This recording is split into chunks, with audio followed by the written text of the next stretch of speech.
Published 0449s, the 27th of November 2017. Updated 0814s, the 27th of November 2017. Former U.S. military official Mike Mullen has warned that North Korea is more likely to launch a nuclear weapon than ever before. Former U.S. military official Mike Mullen has warned that North Korea is more likely to launch a nuclear weapon than ever before. The former chairman of the Joint Chiefs of Staff expressed the concern in an interview with ABC's This Week. Asked if he thought the use of nuclear weapons looked possible, Mullen said, "I don't know. I think it's more probable than it used to be. And it scares me to death, quite frankly. They're the most dangerous weapons in the world.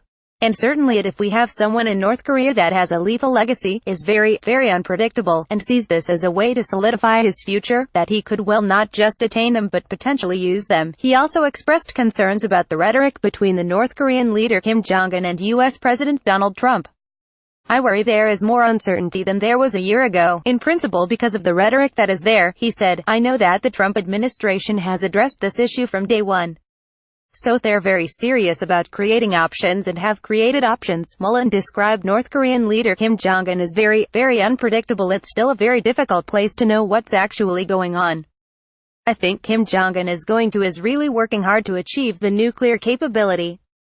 And I think he'll get there short of some deterrence." Last week, a report by the think tank European Commission of Foreign Relations revealed a list of 15 North Korean targets, as well as the iconic governmental landmarks. Manhattan, Guam, Kyoto and Tokyo are all earmarked by the Hermit Kingdom.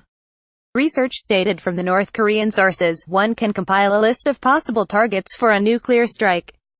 Pyongyang repeatedly threatens both U.S. bases in the Asia-Pacific and cities on the U.S. mainland, while the media repeats the threat that North Korean strategic forces are ready at any time to strike the U.S. mainland, their stronghold, their military bases in the operational theaters in the Pacific, including Hawaii and Guam, and those in South Korea.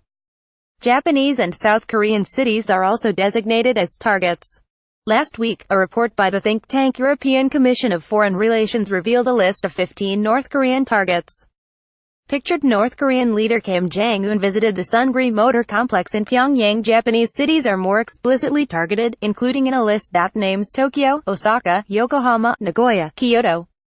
The report by the ECFR analyzed Kim Jong-un's state media since the dictator took power, which picked up on the fact more recent statements include the vague notion of reaching major strike objects in the operation theaters of South Korea. North Korea has also released maps of its targets, as exemplified by the infamous photo, published in March 2013, that shows Kim Jong-un with a target map corresponding to cities and bases in the U.S. mainland.